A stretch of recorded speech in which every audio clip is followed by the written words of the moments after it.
So for our next project, what you're going to need is your pencil, your blending stump, the viewfinder that we used in the last little exercise, your straight edge, and you're going to need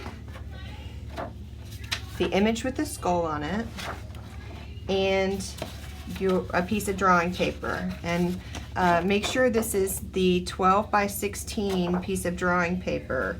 To start out, what we're going to do is you're going to take your straight edge and you're going to line it up to the very edge of your paper. We're going to create a grid. We're going to draw our own grid on this paper. Now you're going to draw very, very lightly, because in the end, when we're finished, you don't want to see the grid at all. We're going to erase it as you go. So you want to draw very lightly so that you can erase it and not see it at all. So take your straight edge and line it up right along the very edge of your paper. Hold it with one hand. With your other hand, I want you to take your pencil and hold it by the eraser. That way you cannot press down very hard. And you're going to just drag it across the edge of that straight edge very lightly so that you can just barely see it. Then we're going to take our straight edge and line it up with the line we just created right there on the edge. Hold it with one hand. Hold the pencil by the eraser and just drag it. Oh, it slid, that's okay. We're just going to drag it across that edge. Kind of got out right there, but we can erase it. We're going to do this all the way across to the other side. Hold it by the eraser and lightly drag it across. Just doing this all the way across. We got one more.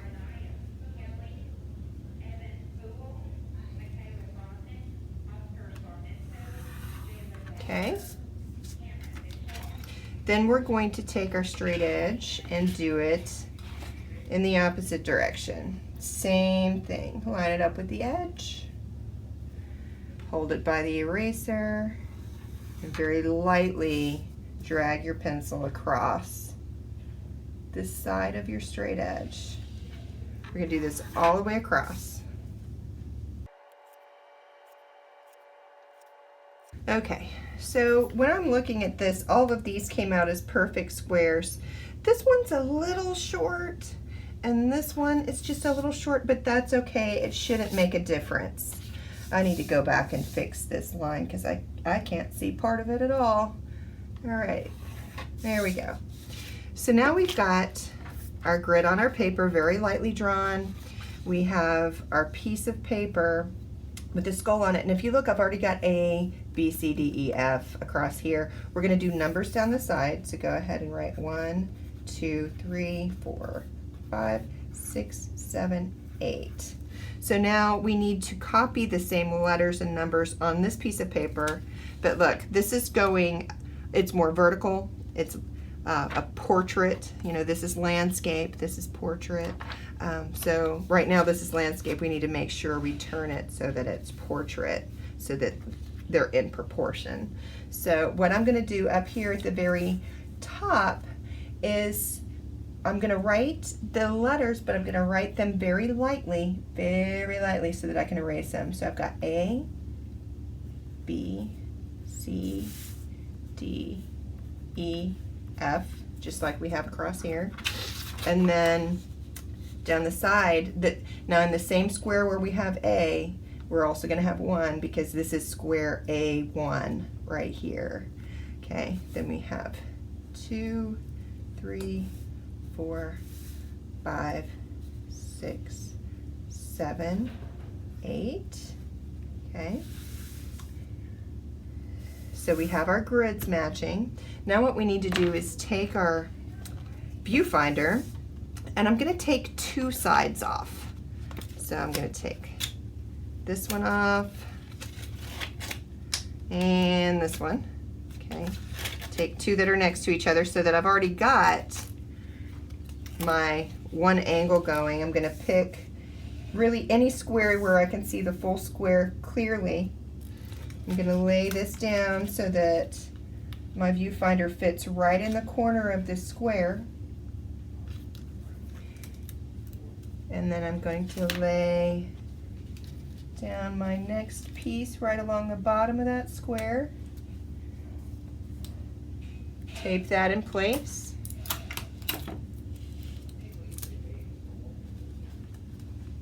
And then I'm going to lay my last piece right along the last edge of my square and make sure that is taped down and that's not going to move.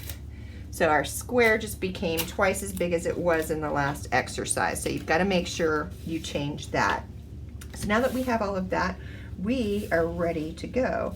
And I'm going to zoom in on an area to kind of get you started, because really you could start anywhere. I could start here, here, it doesn't matter, just as long as in the end I have filled everything in and everything is connected.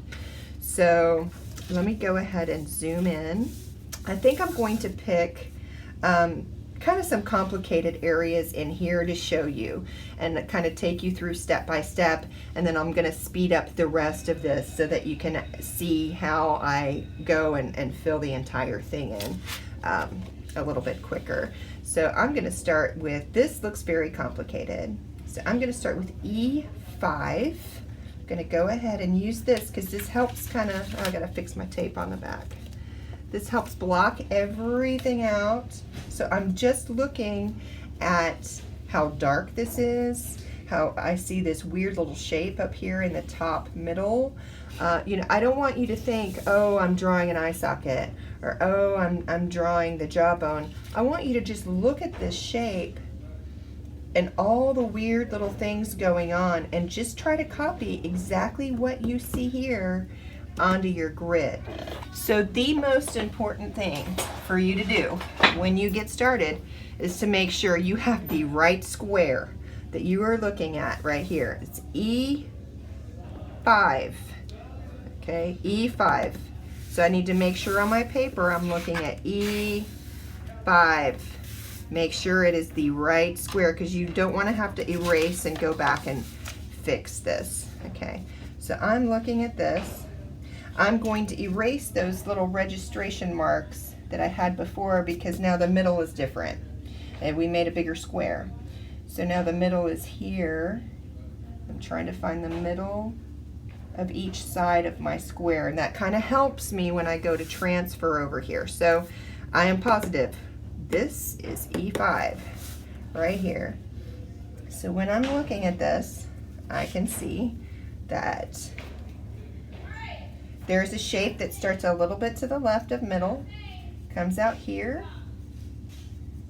kind of curves around. It doesn't, you know, it does pass the halfway mark and comes down to about the middle, which is right here, I'm thinking. So I'm going to go back and kind of clean that up a little bit.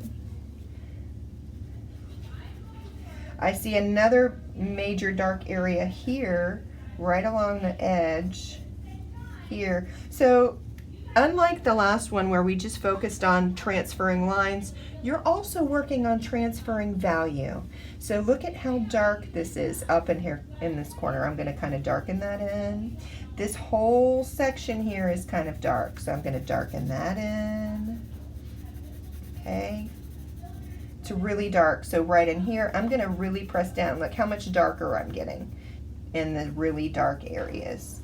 I'm going to have all kinds of grays, a little bit of white spots here and there, a bit of really dark areas in here and here, but most of it's going to be different shades of gray. So this looks darker, and again, as I'm doing this, sometimes I like to squint my eyes and look at it. It helps me see value a little bit more. What I'm going to do at this point, I think, is I'm just going to lightly shade a lot of this in because the majority of this drawing is going to be gray. I'm going to go ahead and take my blending stump and work in circles, just kind of smoothing that out, getting my gray areas in, blending out my dark areas, And once I get these main areas, like I'm looking for my real dark areas, filling in my middle gray area, then I'm gonna go back and start looking for details, okay? So what I see when I look at this is I see a line, a dark line that kind of comes in here, right in here. I see a dark line that comes out here. I see a darker area here and a line that comes out. So I need to try to copy that over here. Okay, so here's that first line that I said I saw. There's another line that comes from in here out. And then another one that comes back in here. Then there's another area that comes up and over to the right that has a dark area right next to it. Okay, so I'm gonna kind of come back, kind of clean that up a little bit. Now I'm gonna go back with my eraser, and this is where these erasers with the point come in handy. I'm gonna start erasing some of my highlights. So, you know, you think about drawing as putting dark marks on a piece of paper, but it can also be using your eraser to pull things off to make marks that are lighter. So I see a highlight right in here.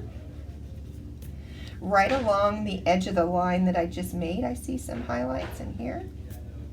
Along this area. You know, so I am just looking at shapes, I'm looking at value, and I'm trying my best to just copy what I see in the image onto my grid. Now this looks like it gets a lot darker, so I'm going to come back. You know, and that's enough to kind of get started. Okay, that's what I see as best as I can.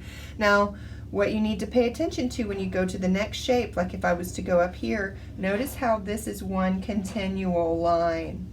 So you don't want to just jump from here to here and say, okay, this looks like it's, you know, a little bit beyond halfway, which is here, because if I did something like this, see how it's not continual anymore. As you go, pay attention to how they're connected. I can see that I have this line going here that needs to continue across here, and how this continues into the next space here, okay? So that you have something that is more cohesive, it looks more natural. I'm gonna go ahead and jump down because I do want to talk about teeth. This is one area where a lot of students have trouble. They go in and they're like, okay, I see that. I see that it's teeth. And they go in and they start doing something like this. They're like, I see teeth. And then in the end, it does not look right because they're thinking of, okay, I just need to do something that looks like teeth, instead of actually looking at this and seeing like there's actually 1, 2, 3, 4, 5 and a half teeth, and they kind of curve up. And again, pay attention to where they are. Looking at where the middle is and looking for lines and dark areas. So, you know, the darkest area is actually the space in between the teeth. That is the only really dark area. The rest of it is a gray. All of this is a light gray. The only white area that's going to be left are these little highlights in here. So I'm going to go ahead and draw. Make sure you listen at the very end, because there's a few things you need to do when you think you're finished to just kind of look over. Make sure you're also erasing your grid as you go. So as I go down into this area and I start filling this in and blending, I want to make sure that that works together and that everything doesn't look like they're individual blocks. Okay.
So I want you to notice right there at the end, you know, since there wasn't a lot of detail in this, I did not use my viewfinder. I just went ahead and used this to kind of figure out roughly where the edge of the skull is. And so what I'm going to do now is spend a little bit of time going around, cleaning up my edges, and trying to get it as dark as I possibly can right around the skull. That way, you know, I have that contrast between the background and my object, so that will help make it pop out a little bit. So I'm going to go around, clean up the edges, and make them dark. And you know, you really don't have to make it dark all the way out to the edge like this is. You could, as you get closer to the edge, you can fade out. But do pay attention to how I got rid of my grid as I was working. You don't want to see that anymore. And so I'm going to go ahead and erase my numbers and my letters that were across the top so that you don't see that. And then, like I said, I'm going to go around the skull and make sure it's really dark, and then I'm just going to kind of fade it out as it gets to the edge. And then finally, once you are totally done, make sure you look at your hands, because they're probably going to look like this, and you're going to have graphite all over the side of your hands. So make sure you wash that off